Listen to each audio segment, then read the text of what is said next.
السلام عليكم ورحمة الله وبركاته. ازيكم عاملين ايه؟ يا رب تكونوا بخير. تعالوا نعمل مع بعض النهاردة قريبة بأسهل وأسرع وأحلى طريقة.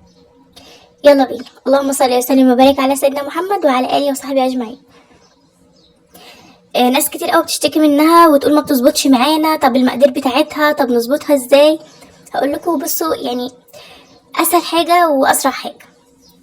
بصوا يا ست الكل، احنا معانا كوبايتين دقيق، كوباية سمنة، نص كوباية سكر. يعني لو هتعملي كيلو مثلا، كيلو دقيق، امشي باللي هو ايه، واحد نص ربع. يعني كيلو دقيق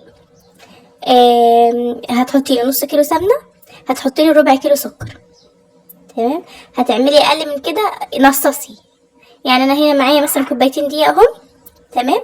هنحط عليهم كوباية سمنة، ادي نص كمية الدقيق سمنة، ونص كوباية السمنة، نص كمية السمنة سكر.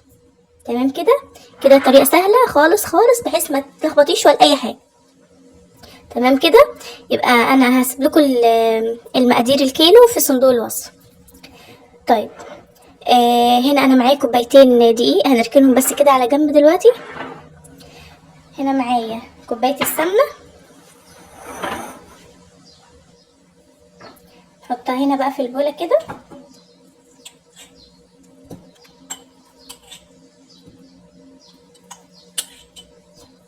طبعا السمنة بتبقى ايه، يعني ساقعة شوية يعني.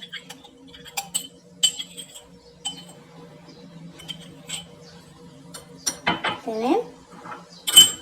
ونحط عليها السكر. ده سكر انا طحناه. تمام كده. عندك هاند بلندر ماشي. عندك مضرب عادي برضو ماشي. مش عندك الاتنين، اعملي اشتغلي بايدك عادي خالص. تمام. احنا هنا بقى نبدأ اننا ايه، نعملهم كده عشان ما السكر ما يطلعش من.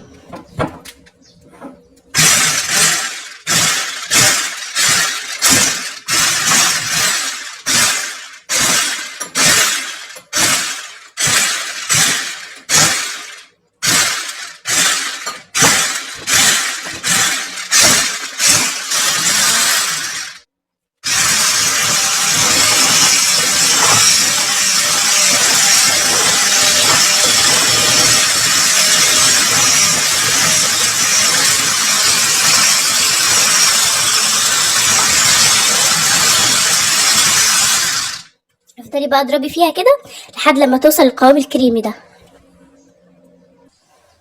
بصوا بقى وصلنا على القوام عامل ازاي، لحد لما يبقى كريمي كده. تمام.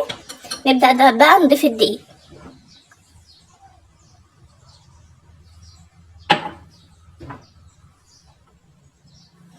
طبعا مش تعجني، يا دوب بس تلمي كده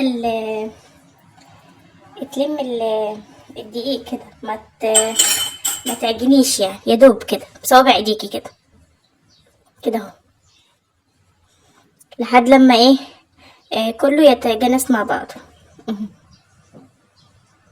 زي ما انت شايفه كده.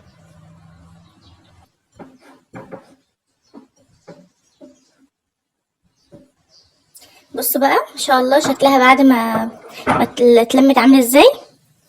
بصي ان شاء الله. اختبريها بقى. بصي، اهم حاجه ما تضيفلهاش اي حاجه تانية، هو المقادير اللي انت حطيتيها وبس. ما تضيفيش حاجه تاني ولا تقللي حاجه، هو المقدار اللي انت حطيتيه بالظبط. هو في البدايه هتحس ان هي مفروله معاكي، بس كل شويه لما مجرد ما تفضلي تلمي فيها وكده هتظبط معاكي خالص. تمام. هنا هي معانا كوره، تختبريها بقى. معاكي كوره اهي، كوريها زي ما انت شايفه كده. تمام. واضغطي عليها كده. تمام كده. بصي هنا ما شقتش ولا اي حاجه، لا دي بصي هجيب لك واحده تاني.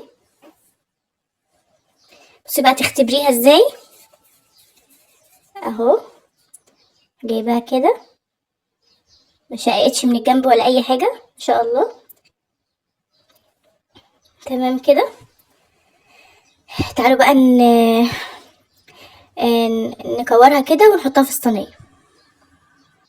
هنكور كور صغيره زي ما انتوا شايفين كده. تمام. انا معايا هنا فول سوداني، طبعا ممكن تزينيها باي حاجه، فستق، لوز، بندق، اللي يريحك. تمام، او اللولي اللي هو بتاع الالوان دي، كما يحلو لك اللي انت حباه.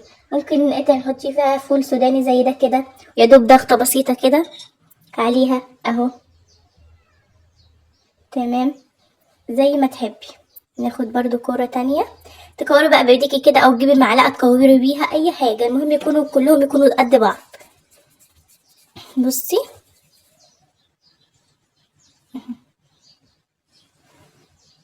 نفس الكلام برضو، فولاية، واضغطي ضغطة بسيطة كده وحطيها كده. بصي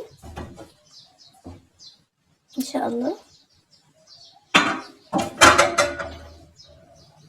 بصي عاملة ازاي ان شاء الله اهي.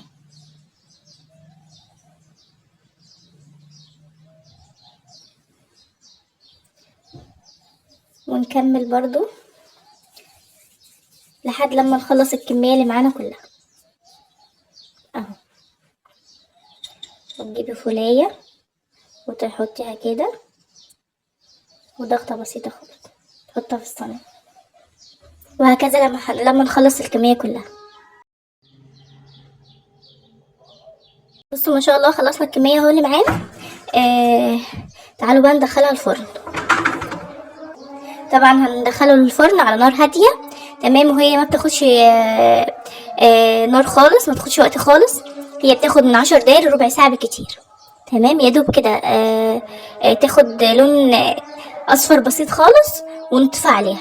بس اول ما تطفي عليها ما تحركهاش من مكانها، يعني خليها في الصينية زي ما هي علشان يعني ايه ما تفكش منك ولا اي حاجة. تمام، سيبيها خالص لما تبرد وبعد كده ابداي حركيها زي ما انت عايزه. هنا بقى استوت تمام وطفيت عليها زي ما انتوا شايفين كده. اهم حاجه زي ما قلت لكم هي 10 دقايق ربع ساعه بالكتير، وطفي عليها وسيبيها في الصينيه زي ما هي كده، ما تقربلهاش لانها هتبقى سخنه وتلزق معاكي، مش هتعرفي تحركيها يمين وشمال. فسيبيها في الصينيه زي ما انتوا شايفين كده. هسيبها ساعتين 3 تبرد خالص تماما. بص تبرد خالص، وبعد كده حركيها وحطيها بقى في علبة وكده يعني. لكن طول ما هي سخنة ما تجيش جنبها خالص. تمام، ايه رأيكم بقى؟ كوبايتين دي بس عملنا يمكن اقولك يجي نص كيلو مثلا تقريبا كده من كوبايتين دي بس. تمام، امشوا على المقادير اللي انا قلتلكوا عليها دي، صدقوني مش هتظبط معاكم جدا. اتفضلوا معانا بقى. لو عجبكم الفيديو ما تنسونوش بدعوة حلوة بظهر الغيب، واشتراك في القناة لو مش مشتركين عشان يوصلكم كل جديد. سلام.